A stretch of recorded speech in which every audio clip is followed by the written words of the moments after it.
Sejam todas e todos bem-vindos a mais uma explanação da CLT Livre acerca da reforma trabalhista. O tema que abordaremos hoje diz respeito à execução no âmbito do processo do trabalho, as suas implicações, as alterações, aquilo que foi mantido e aquilo que, em termos de mudança, imaginamos vir a acontecer no seio do processo trabalhista. Bem, em primeiro plano, é importante a gente abordar a execução trabalhista como um processo autônomo. Ou seja, nesse aspecto devemos fazer uma diferenciação entre a forma como acontece a execução de título judicial no processo civil e a forma como isso acontece no processo do trabalho.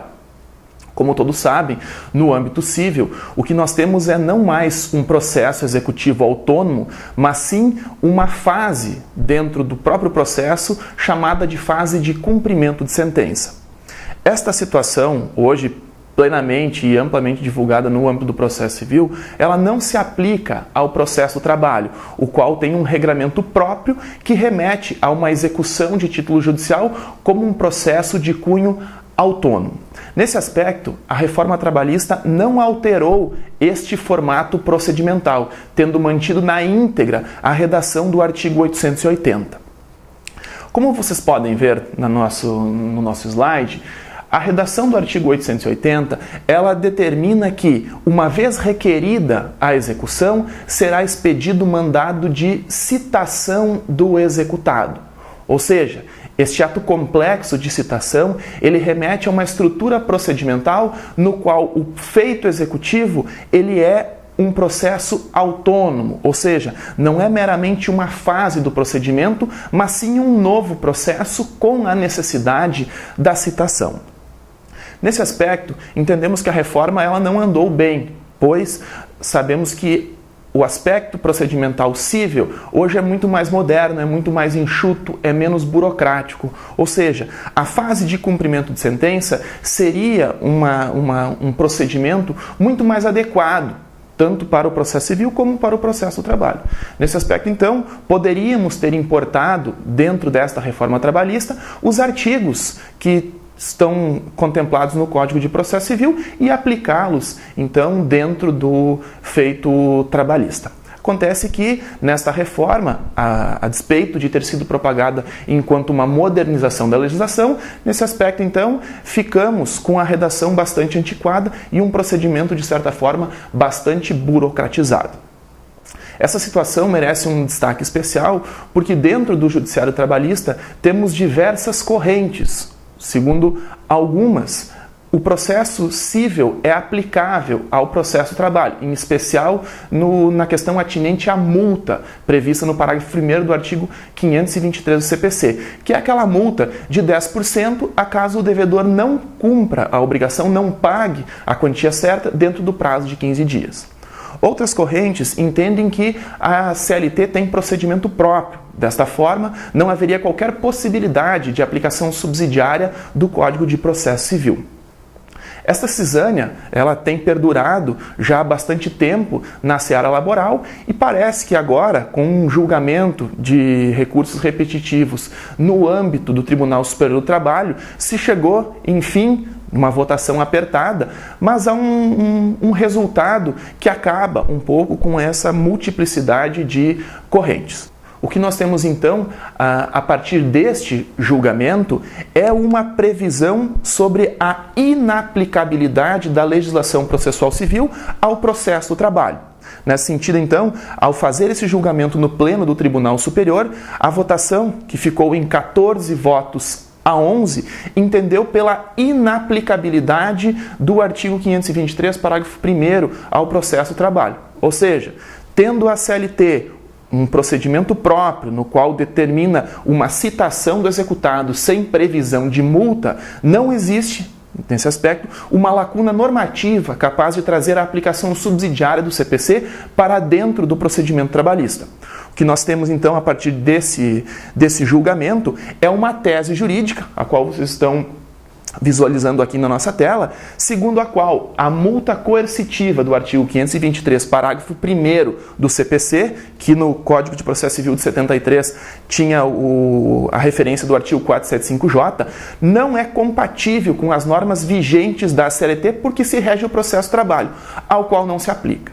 O que a gente, então, visualiza a partir disso é que, de forma praticamente finalística, em feitos desta natureza, a multa prevista no CPC não será aplicada.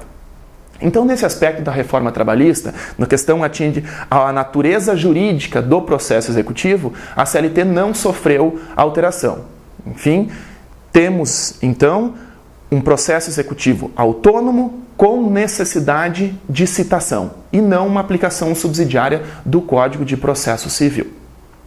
Mas bem, alguns outros artigos referentes ao feito executivo, referentes à fase de liquidação de sentença, estes sim sofreram determinadas alterações. Algumas mais pontuais, outras mais amplas e algumas que, de certa forma, também caminham no sentido de encerrar determinadas discórdias que existem ainda dentro do Judiciário Trabalhista, até em confronto com outros tribunais. Então, uma destas mudanças, que é a mudança do artigo 878, é uma mudança bastante combatida pelos operadores jurídicos trabalhistas, ela recebeu bastante críticas por parte dos tribunais trabalhistas, é uma alteração na qual o procedimento executivo, que poderia ser determinado de ofício, passa a ter agora uma obrigatoriedade de impulso processual a partir da manifestação dos advogados. Ou seja, antes, a redação ela determinava que sempre a Justiça do Trabalho, os juízes e juízas poderiam determinar a execução, o início da execução, a liquidação de sentença de forma oficiosa. Hoje, então, este início de forma oficiosa, ele só será possível quando as partes não estiverem representadas por advogados.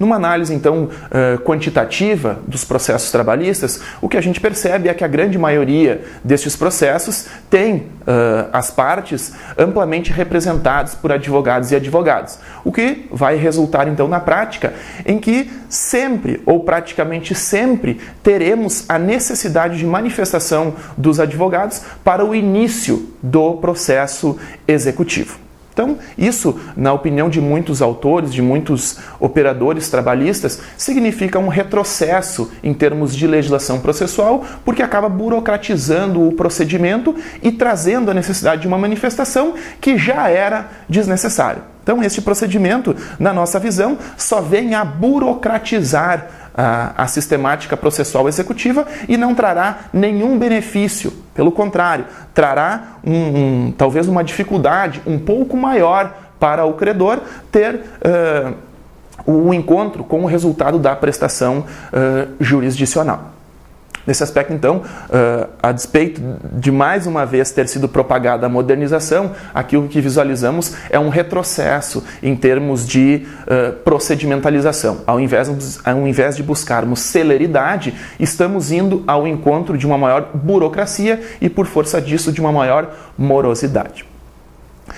Outra questão que merece ser debatida é a mudança que ocorreu no parágrafo 2º do artigo 879.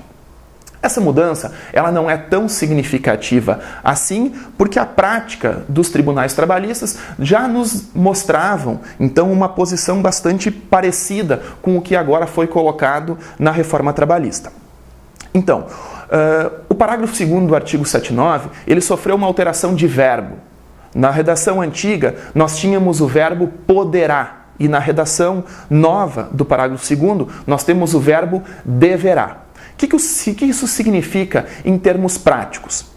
Uma vez, então, elaborada a conta, ou seja, tornada líquida a sentença, uma apresentação de um cálculo pelo contador, enfim, o juiz deverá abrir às partes o prazo comum de 8 dias. Na redação anterior, nós tínhamos a leitura de que o juiz poderá abrir este prazo às partes, remetendo a um aspecto, então, de faculdade e não de obrigatoriedade. Outra questão que mudou também é que agora esta vista do cálculo para a fundamentação, para a impugnação fundamentada, ela será feita no prazo comum de 8 dias, sendo que a redação antiga ela remetia a um prazo sucessivo de 10 dias. No entanto, isso vai acabar não significando uma novidade tão grande assim, haja vista que grande parte dos magistrados e magistradas trabalhistas, atento ao aspecto democrático do processo, aos princípios de ampla defesa, de contraditório, praticamente na totalidade das situações acabavam dando vista às partes dos cálculos elaborados. Então, na verdade, o que isso vai significar em termos práticos é basicamente uma alteração relativa ao prazo com que isso vai ser feito. Deve ser ressaltado também que esta impugnação quanto ao cálculo, se porventura for feita, ela deverá ser feita de maneira fundamentada. Ou seja, não pode ser uma impugnação genérica, aberta. Ela precisa remeter aos fundamentos dessa impugnação. Ou seja, eventual índice de correção monetária aplicável de forma errônea, eventual não seguimento daquilo que efetivamente determina a sentença ou o acórdão trabalhista, enfim, não pode simplesmente ser uma impugnação de forma genérica. Precisa ter fundamentos, precisa demonstrar exatamente aonde encontra-se a discordância da parte com o cálculo apresentado. Então, nesse aspecto, mais uma pequena mudança que vai representar uma alteração pequena no cotidiano dos fóruns trabalhistas. Por fim, aí sim, não uma alteração de redação no artigo, mas a colocação de um novo parágrafo dentro do artigo 879 é a inserção do parágrafo 7º no artigo 879. Então, o que isso significa? A partir de agora, nós teremos dentro do texto consolidado uma taxa específica para realizar a correção monetária dos créditos trabalhistas. Ou seja, o que nós vamos ter agora a nortear o cálculo e a correção monetária é a taxa referencial. De certa forma, este incremento do parágrafo 7º, ele acaba pondo fim, ou ao menos almeja por fim, numa cisânia existente também dentro do judiciário trabalhista. O que nós temos hoje? Nós temos hoje uma posição do TST no sentido de que o índice para a correção monetária que deve ser utilizado é o IPCA, ao passo que o STF entende que o índice que deva ser utilizado para a correção monetária dos créditos trabalhistas é a TR. Até nesse aspecto, o que nós vimos num passado não muito distante foi uma liminar deferida pelo ministro Dias Toffoli que, enfim, determinou que não fosse mais aplicado a posição do TST no sentido do IPCA, e sim a TR. Então, não podemos fazer uma efetiva futurologia sobre o que vai acontecer a partir de agora, mas, de certa forma, esta posição do parágrafo 7º, ela mais ou menos normatiza a base de cálculo para a correção monetária no sentido de firmar a TR como referência para a correção monetária. Bom, pessoal, em linhas gerais, essa é rapidamente uma pequena explanação sobre os aspectos da reforma trabalhista. Muitas outras coisas virão, teremos julgados pela frente, mudanças de súmulas, mudanças jurisprudenciais, e aí a questão do futuro vai nos dar uma maior clareza sobre isso. Então, até a próxima, onde abordaremos novamente outros aspectos desta reforma trabalhista.